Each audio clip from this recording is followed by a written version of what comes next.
What if you could travel to parallel worlds? The same year, the same Earth, only different dimensions. A world where the Russians rule America. Or where your dreams of being a superstar came true. Or where San Francisco was a maximum security prison. My friends and I found the gateway. Now the problem is finding a way back home. Hello everyone, and welcome back to another episode of Circling the Vortex.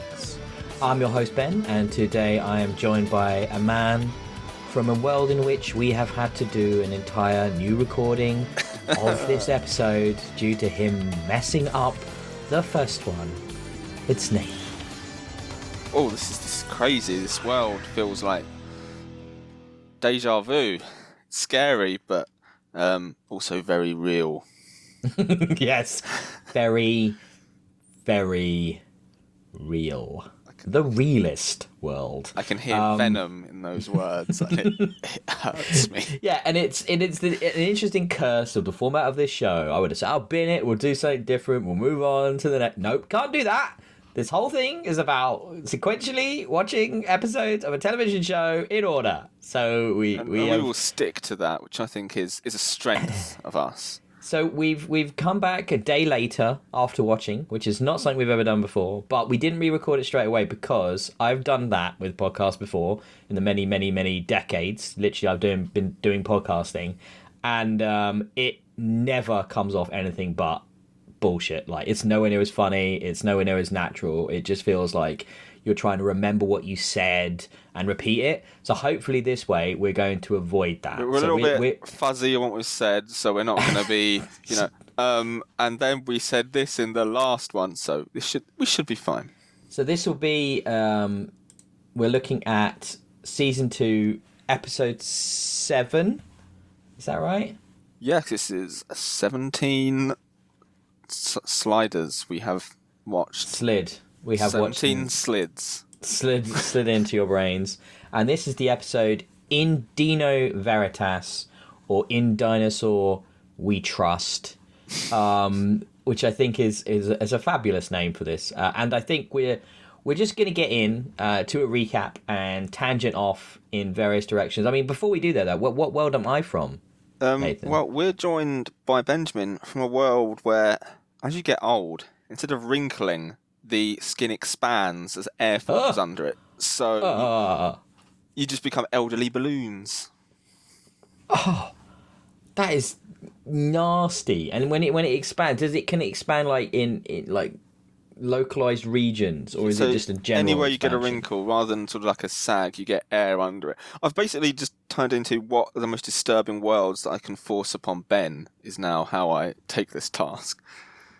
Yeah, that seems accurate. And you, on the other hand, are coming from worlds in which you make my task as a podcast host and someone has to do editing very difficult as well, which is unfortunate, really, for me. Doubly so. Yeah, So, yeah. You can't see this, but I'm looking ashamed. I am looking ashamed, people. He should be ashamed. And because of his shame, he gets to lead the recap here. Start us off.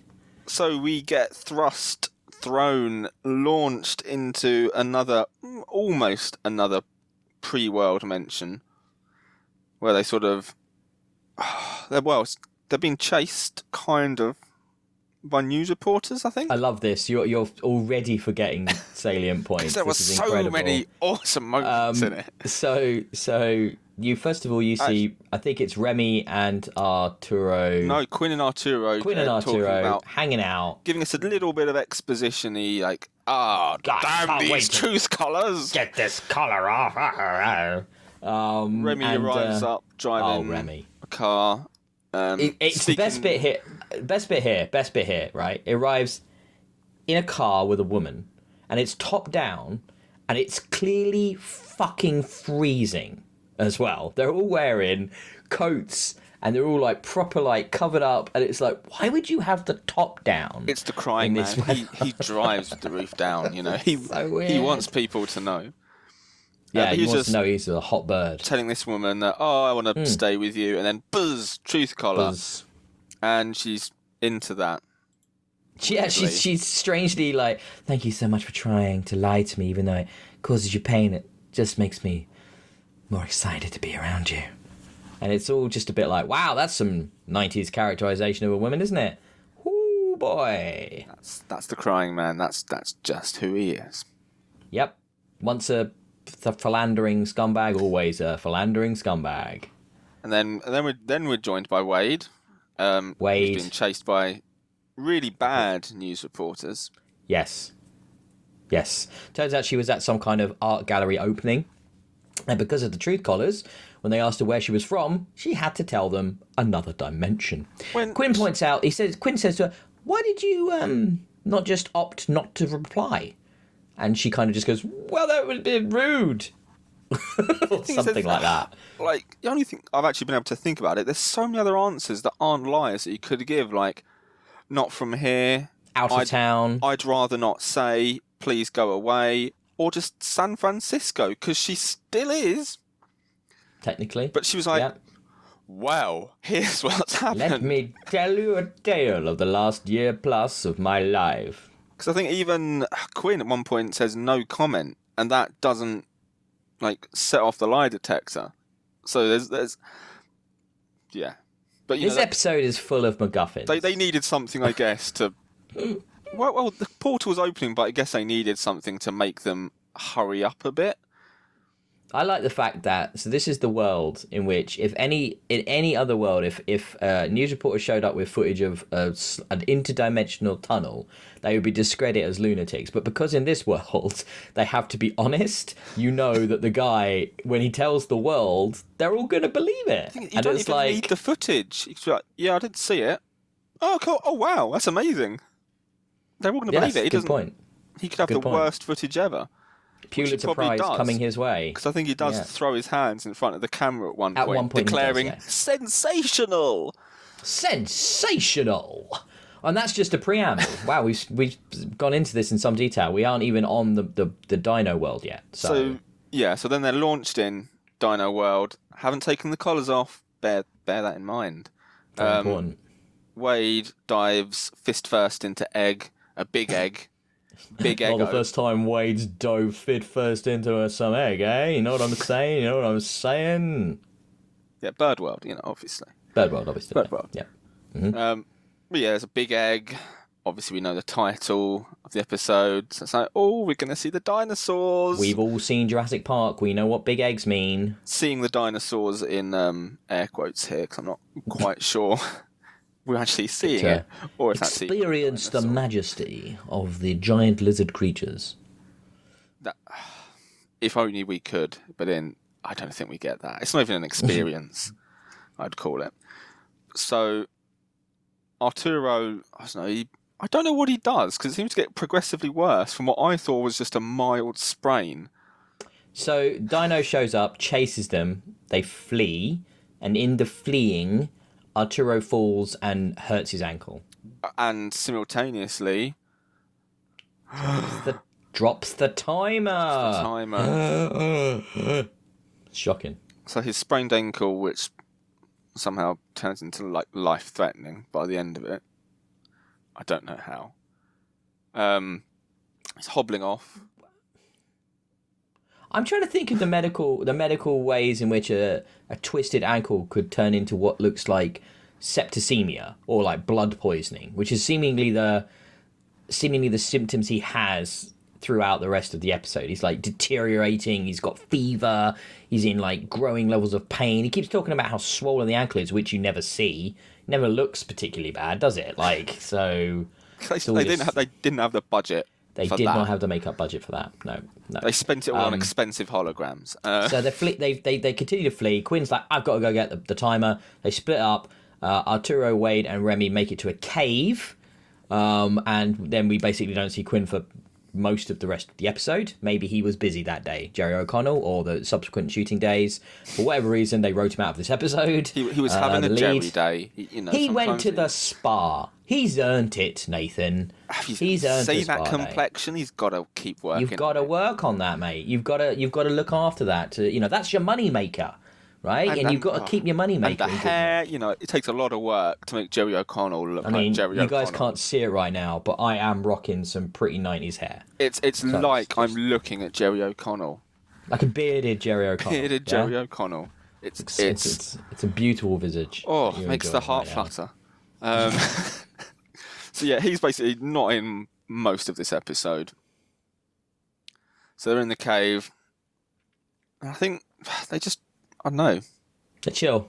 Yeah, they kind of just stay there for a bit. They hang. Like a weird kind of midpoint before the exposition dump. If I want to describe this cave to you, right? Imagine an episode of Star Trek in which they don't have a lot of money. Not that different for an episode of Sliders in many ways.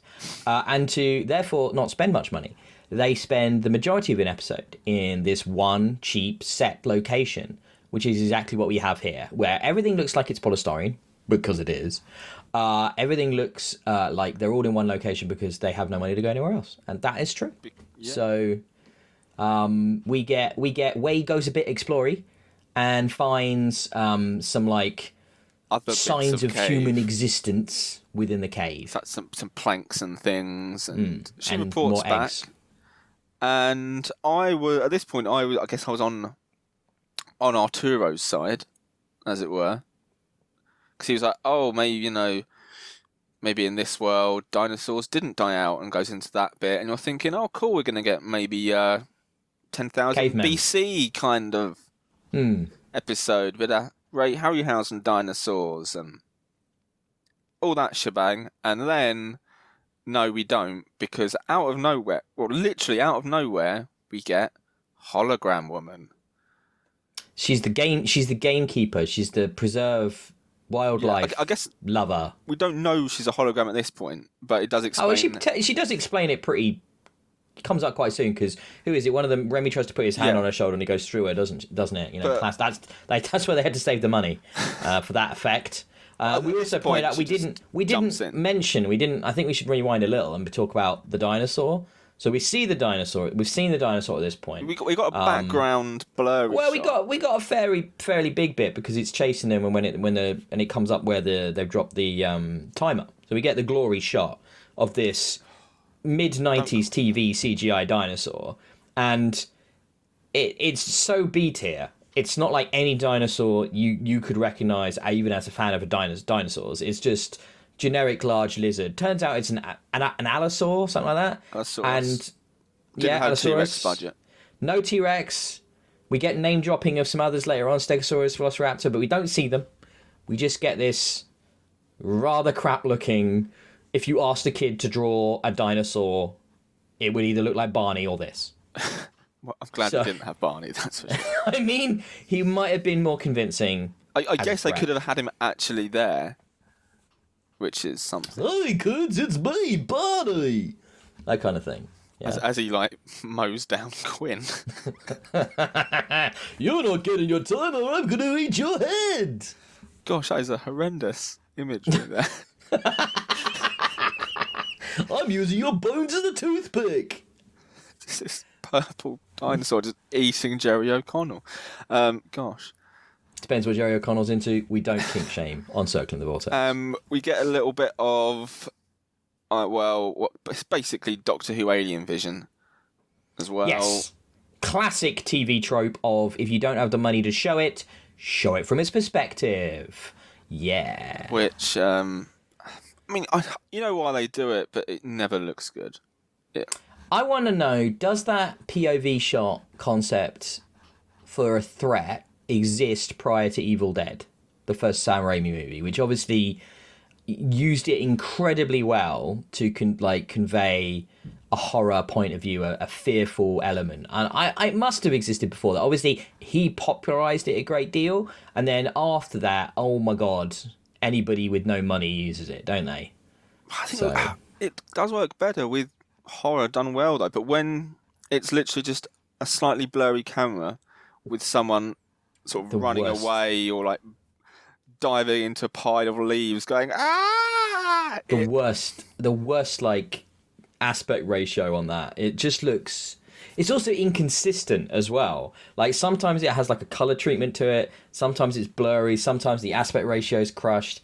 And it's just what is this? This is clearly the cameraman. They're shooting this. They're on location in the woods for this, wherever, probably upstate California somewhere, or maybe They actually looked a bit like Scotland at one point. It's clearly not Scotland, so it's somewhere chilly. So maybe it's the northwest or something. And it just looks like they said to him, make it look creepy. And he's done all the effects with 2 minutes of prep in camera and just gone, well, I don't know, I'll change that, contrast and I'll mess with that ratio and Dino vision. Put some Vaseline on the lens. Dino vision. Yeah, a little bit of Vaseline. I had a sore arm the other day and I've got some Vaseline for that. I'll just use that, it'll be fine. I don't think it works as sci-fi. With horror, you can get a build up. You can get, you've got time to develop it. But when it's just like a flat, like 5 seconds of looking down a hallway at David Tennant. It's just actors reacting badly as well. And I understand it's hard to act to nothing. It is challenging in any situation. I'm picking a very specific Doctor Who episode there. Yeah. Okay, good for you. But that's another podcast, Nathan. I love it. We're doing a Sliders podcast, and I was then slightly looking down my nose at the idea of doing a Doctor Who one. Really, that would be a step up. But anyway. So basically, it doesn't work. It's basically, it doesn't... No. It's not scary. It's not... It's saved budget, is basically... Yes. So back in the cave. Let's back in the cave. Fast forward back to where we were in the timeline. Back in the cave. Hologram woman is like, you're under arrest for poaching. What? No, we're not poachers. We just appeared here. She's like, how did you appear? You can't just... Did you not see the gates and the signs? It's the biggest, problem they have sometimes, and it's almost like they know that the audience doesn't want to hear them explain where they're from again. So instead of doing that, they just sort of say, yeah, but it wasn't us. And they kind of don't really back that up with anything. And they just expect her to believe them. Oh, she gets so high. I'm wearing a lie collar as if the other person's going to immediately know that that's real and believe it. Well, that's the best bit. She's like, look, I'm lying. And she does it, gets progressively worse. And and the woman just goes, well, all I saw was you, shiver a few times and bug your eyes out. It didn't really mean anything. And I was like, wow, you got burnt, Wade. Your acting skills are so amdram, darling. And it's just she just nails her for it. It's so good. And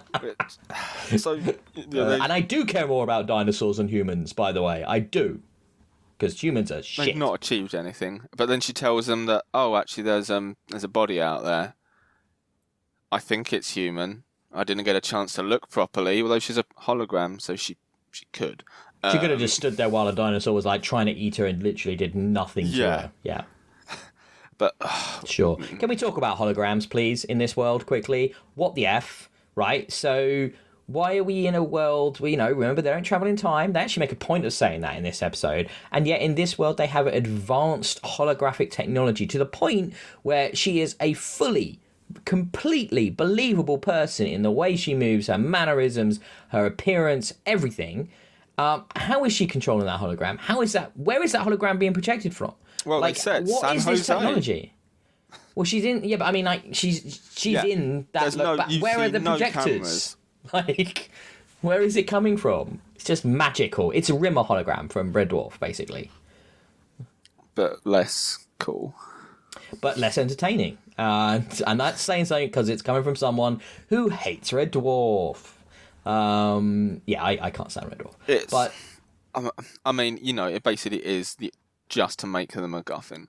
Yes, it comes up later on why she's a hologram, basically, and it's for one very small plot point, basically. Because I think even when they get the jammer thing and unjam the hologram, she's like, why isn't she there? Oh, she's probably gone. So like, okay. Well, it's the middle of the night. She's probably asleep.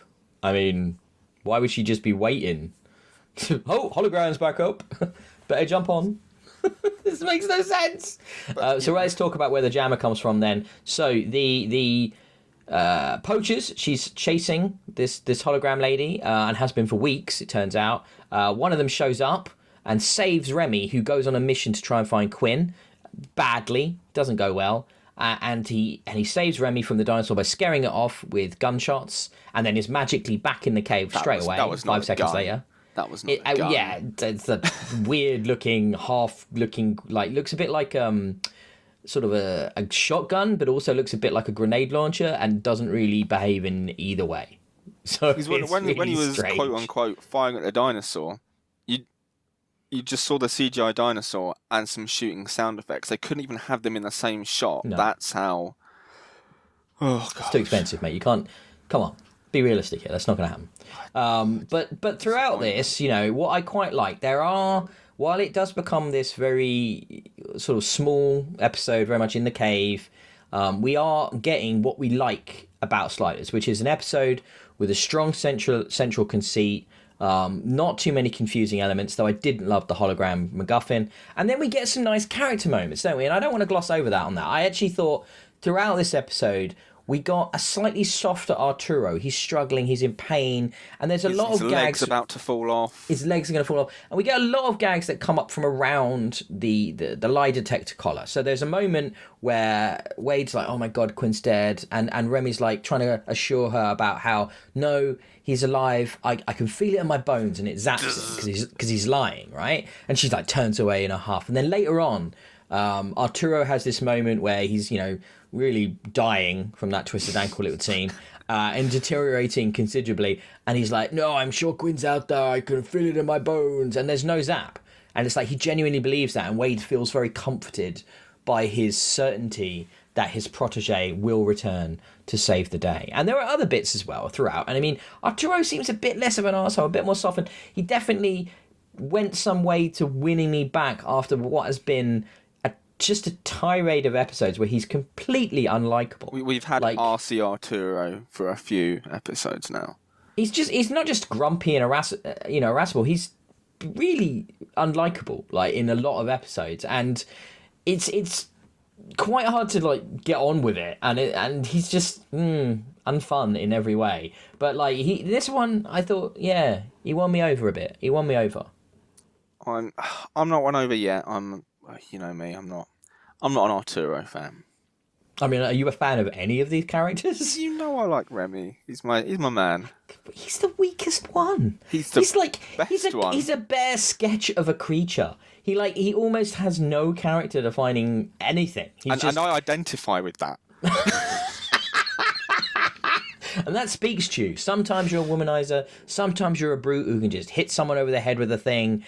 You're there. No, in that not moment. that part. No, I take it back. You're just there whenever needed to be whatever's required in terms of story at that moment because you don't have any character. I was hoping more for maybe like loyalty that Remy shows the gang, but fine.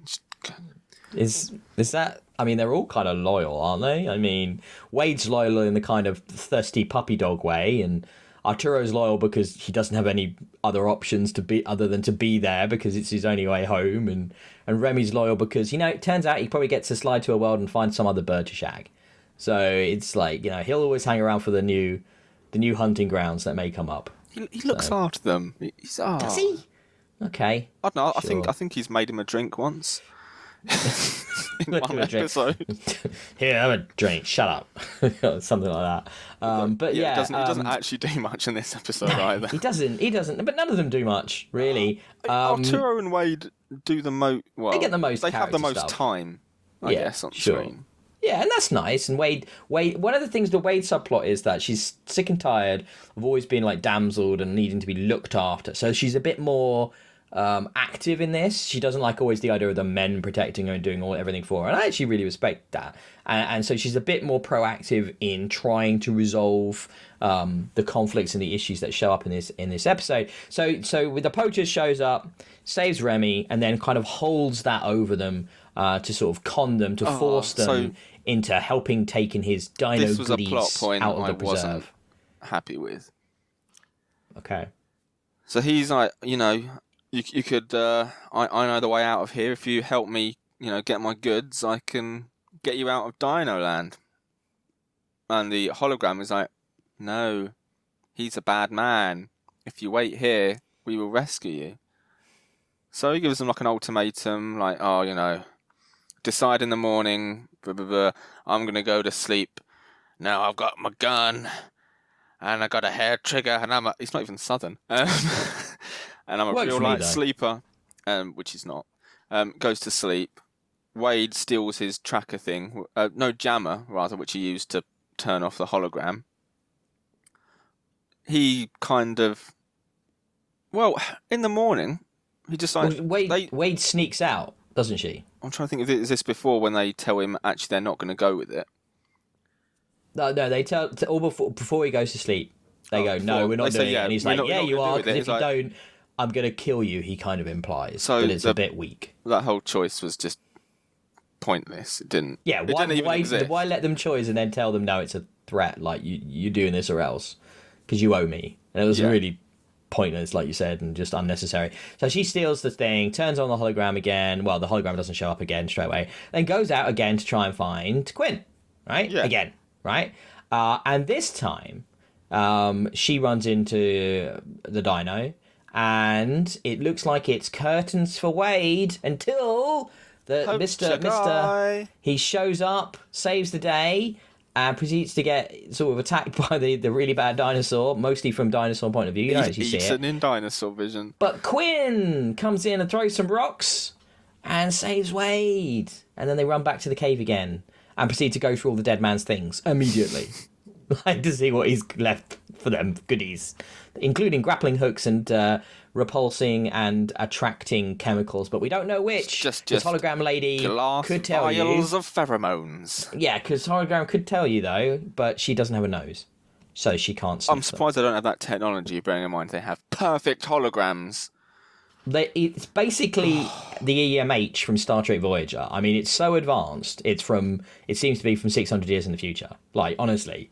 So I don't really know why it can't smell at this point, but it can't. So they hatch up a plan involving Wade's hitherto unknown varsity gymnast skills to climb the previously mentioned grappling hook out of the cave through the skylight. And then it's a very unclear plan.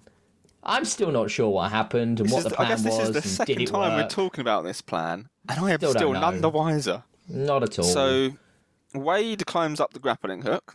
Yes. Fires a flare somewhere. I think at one possibly point it towards looks the as dinosaur. If she's... Oh, that makes more sense. I thought she was just firing it into the floor for some reason. Well, I'm just starting to start fires. Because you can't see the dinosaur really in this scene. You don't see the dinosaur at all until the very end of all this. There's hobbling Arturo, flares going off. Then they kind of run. I don't even know where they go. Well, they go to the timer. Yeah. They grab it and say, "Oh, what luck! There's 2 minutes left." Well, it would be boring if there was 20, wouldn't it? Let's be honest. So I think hologram woman's just like, yeah, okay, thanks, bye. Well, so originally the hologram woman, before they start on the mission, tells them there's like 90 minutes left on the timer, and then that time is either she can't read clocks, or the whole end of this is like compacted into a crazy like non-thing which nobody understands what it was. Arturo's leg is on the verge of falling off. It's taken him a while.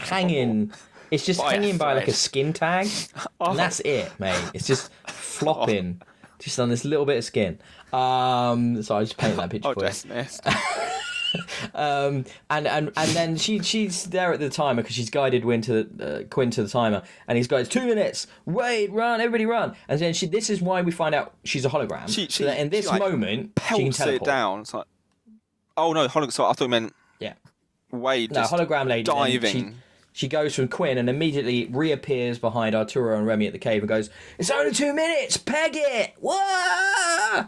And they start. I got so excited that I nearly hit my own headset off, but that's how involved I am. And then they run down, and Quinn's running, and she smashes all the pheromones, and that may or may not even do something. We really don't know. And then so Arturo and Remy go through first, and then Wade, and then Quinn just sort of stands there, like forgetting the dinosaur. Oh, there's a dinosaur, is there? And the hologram goes, "Behind you!" And he goes, "Oh yeah, I should jump through the portal as well." And the vortex. And then they dive through in a dig site. It's a and what's he's digging up an Allosaurus. Oh, it's circular storytelling. Circular, it's beautiful. It's beautiful. It is. There's a poetry to it. And then we have like our Alan Grant character here. He's uncovering this beautiful, the best preserved Allosaurus he's ever seen. oh my word, it's amazing. And then they all come flying through, doing the slapstick, falling on the floor, pretending to come out of a vortex. Whoa! Shtick. Whoa, man! And then Quinn lands face first, basically looking dead in the eye of this fossilized Allosaurus's face, and he goes, ah! And jumps up all scared, and then steps on a fossilized limb, just shatters it. Not how I thought fossils worked. And then but anyway, we linger rock. on his face for it's such a weird expression. Too long. Way too long. Way too long. They hang on it as like, duh, duh, duh. He's just pulling, he's gurning like he's just like murdered this dig site's like mother in front of him. Like, oh my god, I've done the worst thing any human could do in a situation. It feels like there was meant to be a punchline and they just forgot and kept rolling. Well, it's more likely in the edit they just went, well, we're out of time. Credits. We got 5 more seconds, Jerry. Just hold it. Hold it. Hold it. Hold it. Don't That's blink. a wrap. Brilliant. And scene. It's a weird ending. What a recap. I didn't hate the episode. It's got some nice moments. It's got some nice moments. Well, we do get the beautiful line of San Francisco Dinosaur Preserve and Spotted Owl Sanctuary. What a gag. Had me rolling in the aisles. I was guffawing for days. I only just stopped guffawing before we did this second recording. He's been about laughing the podcast. for hours, literally. I have. Just wow. It's because there's always spotted owls, Nathan. Come on. I think that's the joke. I'm not sure I get it. It feels like it's a joke. It might not be. It might be deadly serious. It might be like, no, conservation of the spotted owl species is very important. And in the writer's room, we give to that charity. And it's very important that we look after the spotted owl. The writers are either, die-hard bird fans. They want to save the spotted owl. Or at this point in the writing, they were just do whatever. Just throw in an owl. Do you think it's like the bingo betting pool they have in the writers' room? It's like, who can get spotted owl into the episode about dinosaurs? Oh, Jim, good job.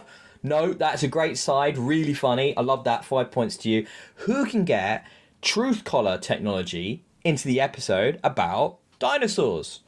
Mark, that's 10 points. That was a tricky one. You did fantastic. Well done. Good job, Mark. What is this? Like, is it just like some kind of crazy sliders bingo they play? It's got to be. Blows my mind. That's the only other reason to explain holograms. Yeah, who can get advanced 200 years in the future hologram technology into the episode in which we focus on dinosaurs while in present-day San Francisco in a world in which dinosaurs never went extinct? Jeanette. That is impressive. 20 points to Jeanette. There's a quota of like sci-fi things they have to fit in the series, so that's why we get certain episodes with just all of them thrown in where they've just forgotten. Like a trope meter. Yeah, like we've got so many left. We've got truth, we got holograms.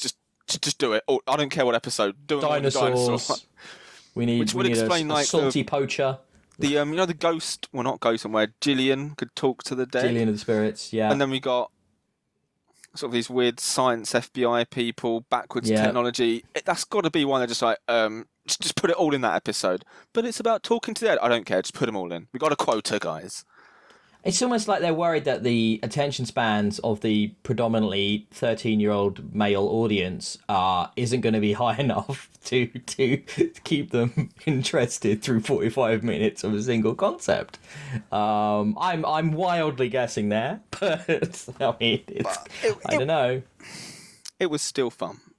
It was. I wanted more fun. I wanted more fun, and I think what my issue is, I raised my expectations too high for sliders. You were expecting Jurassic Park done by sliders. I wanted Jerry O'Connell with Sam Neill. I wanted John Rhys Davies, Laura Dern combined. I wanted this. I wanted velociraptors everywhere. I wanted the whole shebang. I wanted Richard Attenborough with a tiny bit of amber in his walking stick, all of it, and I got one CGI dinosaur. One really bad B tier CGI dinosaur. Like, they can't afford to license the T-Rex. Like, he's sat back at home and he's just like, you know, his agent comes up to him and goes, hey, there's this TV show on Fox called Sliders. They really want to use you in the show, Mr. T-Rex. Here's the script. He reads it and goes, not in a million years, mate. Not a chance. I am bigger than that. Wasn't enough money for Stegosaurus.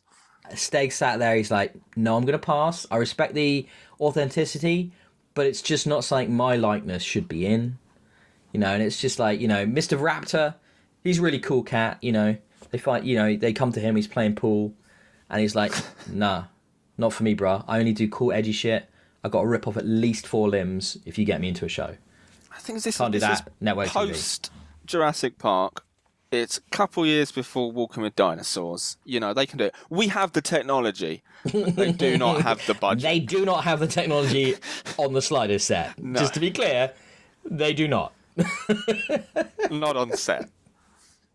So they do not have it in Sliders. I am lowering expectations heavily. So next. Okay, so with that in mind, what's next week's episode called? So I on think 2 weeks' time. Post-traumatic slide disorder. Okay, syndrome. Jim, one of the two. And I am lowering it heavily. What do you think that's going to be about? So we get a pre-world, whichever one. You know, any number of ones. They get thrown in and they all just really hurt their backs. And it's 45 minutes of, you know, just back pain. Right. Okay. That's it. There's not even like a good crux of like, you know, emotional outpouring of them banding together and talking about their fears and aspirations. No, it's just, oh, my back. Oh, at it. Oh, at it. Oh. That was a bad slide. With a name like that, I'm going to go down the whole kind of One Flew Over the Cuckoo's Nest trope. The idea that they slide into a world, they get separated.